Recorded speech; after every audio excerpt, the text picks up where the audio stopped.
Just okay. And looks like making your hands raised. Hey, I have a friend who has a mysterious pain. She's been to a couple doctors that don't have any guesses. She's had an ultrasound that everything looks normal. And it started after she gave birth, which was now 7 years ago. But I wondered if you could scan her. It's like under her rib cage, like the upper abdomen area, and it's on both sides, not across the middle, but on each side, like kind of symmetrical. And it just is painful and tender. And she has no idea. I was like, is it like the intestines? Okay, so can you show me a picture of her? Like point to where she's having the issue under the ribs? So I'm trying to, I can't see myself on the camera anymore. Yeah, we switched it so I can. How do I do that? I'm sorry. You just stand up and just point to your body. That's all I need you to do. Okay, so but I don't like I can't tell from my camera if I'll let you know if we can see. can't see myself. You know what I mean? Yeah. We know. So if like, sorry, I don't have a lot of light in my room, but if like this is the bottom of my rib cage, it's like maybe an inch, maybe 2 below that, and it's on the side. And Okay. So is it like you know how like when somebody exercises they get a stitch in their side? Is it similar to that? Do we know? I think it's a little more tender than that. Like she says, it's just like But it's like the same area? close to that. Yeah, kind of, but it's on both sides, like symmetrical. Yeah. So I mean, you could have a couple of issues there.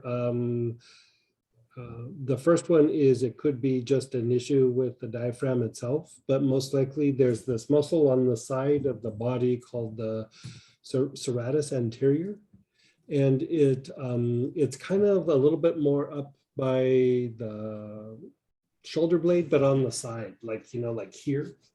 Okay. But a little bit closer back to the shoulder blade area, right? And so what happens is that muscle is associated with helping with respiration. So it's helping with the movement of the rib cage. And so sometimes coughing, heavy exercise, or in this case, probably from the pushing, like the labor, Yeah. basically activated the trigger points, and the referred pain pattern is down in that area that you're talking about. So it's either the diaphragm itself, but I would say that it's actually probably more the serratus anterior. And so part of the issue with that as well is when it gets activated, the trigger point, for one, a trigger point refers pain. So basically the rule of thumb of the trigger point is wherever it hurts, that's not where the problem's at. Like that, it's radiating from somewhere else. And so you have to kind of go through and check it out, because it's like basically following like neural pathways and things like this, because it causes neurological dysfunction somewhat. Be it pain or organs start not functioning quite like they should. And so the other issue is that when these become very activated, it becomes harder and harder to have full expansion of the thoracic cage, the chest, like, as you inhale and your chest kind of expands. When these get tight, like you can only inhale so much, and then it doesn't allow for the rib expansion. It doesn't allow for expansion of the ribs. So you actually start breathing a little bit different. You still can have like lower abdominal breathing. You just don't get the chest expansion that you could. And so the thing is to treat the sides with like different kinds of pepper or ginger, something of that nature. And then after several treatments, I mean, even marjoram would work, but here I like a little bit more of like the peppers and things, just because you're dealing with a trigger point, which is, it's not just like a spasm. It's like it's spasm, it's connective tissue, it's also a bit of some wrong firing of the nerves. You know, it's a lot of different things all combined. So different peppers, or actually Palo Santo fruit, like the normal Palo Santo, not so much, but Palo Santo fruit is very good for releasing fascia as well. Also the fascial release blend. And then if you happen to have the trigger point blend, you can put it on the arms and the legs, like dab it on that and have her inhale it. But if not, even the inhalation of like some ginger or cedar can be very helpful for calming down the trigger point activity. Because the thing is also with trigger point activity is, you know, you're dealing with the nervous system. And so there's a lot of times where even if you treat the localized trigger points, you still have to unwind some things with the brain. You know, it's just like it just fires wrong. And even if it's an issue right off the bat in the rib cage, eventually it can throw off like sleep patterns. Like, by the way, how is her sleep? Is she sleeping okay? I think her sleep is fine. Okay. She's had digestive problems since she gave birth, like food sensitivities and stuff. Yeah. That's the only other. Food sensitivities, very much like, you know, rule of thumb for food sensitivities are poor neurological function in the gut, tight diaphragm, or poor lymphatic movement. And then the last one being like detoxifying the skin. I mean, those usually are way more than the actual gut having an issue with the digestion of food. I mean, it can happen, but usually it's one of those other problems. Yeah. You know, the diaphragm and the poor lymphatic movement go hand in hand, because when the diaphragm gets tight, it blocks the flow of blood returning to the heart somewhat, like not completely, it just slows it down, and it throws off lymphatic function somewhat.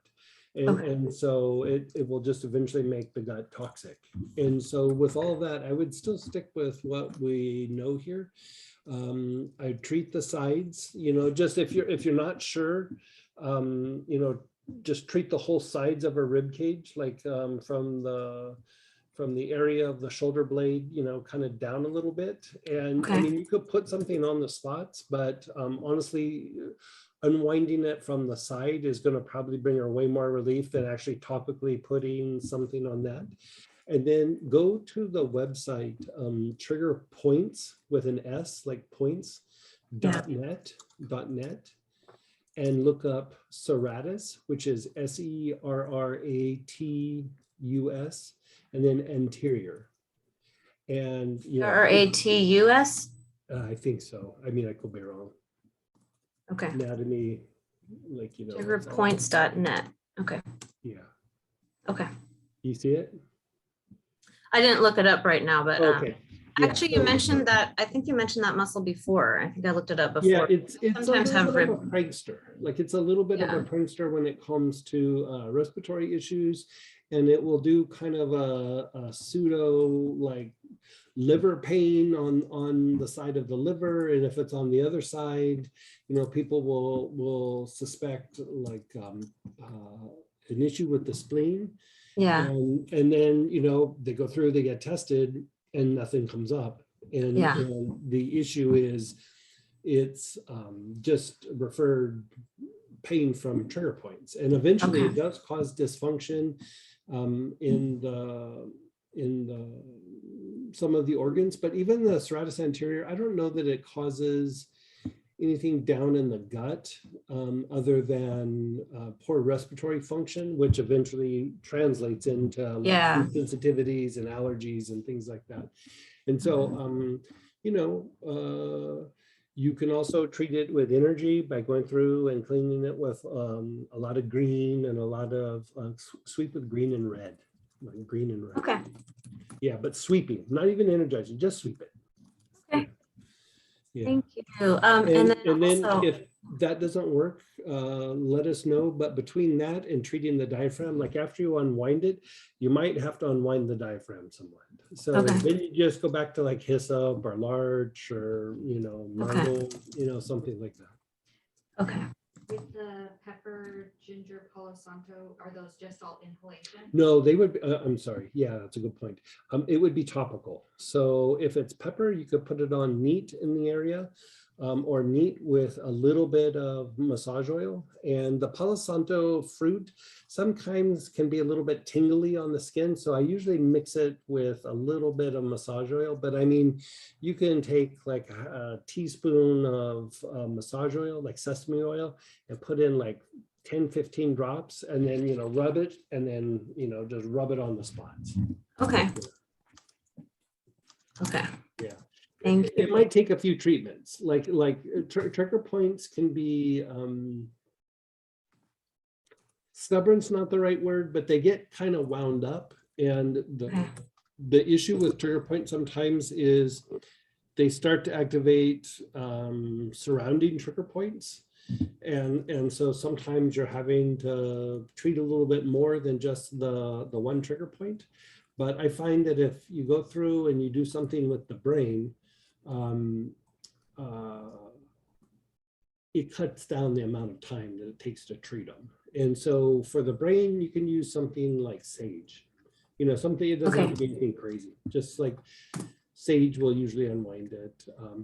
Ginger and cedar will help as well. I mean, you might not even need to use the sage. I mean, it Yeah. depends. Is she having brain fatigue issues or anything like that? Think so. You said yes or no? For a long time, but I don't, yeah, I don't think so. I don't Okay, think then don't it even sounded like that. drop the sage. Then just do the cedar. But she's and also the- very like positive. Everything's great. And so I'm like, no. So, yeah. But I have lots of sage, and I'll just give her if she Yeah, the first But- thing doesn't work very fast. sage would be the last afterthought, you know, Okay. because it's good for brain fatigue. But more important is the ginger or cedar inhaling. Okay.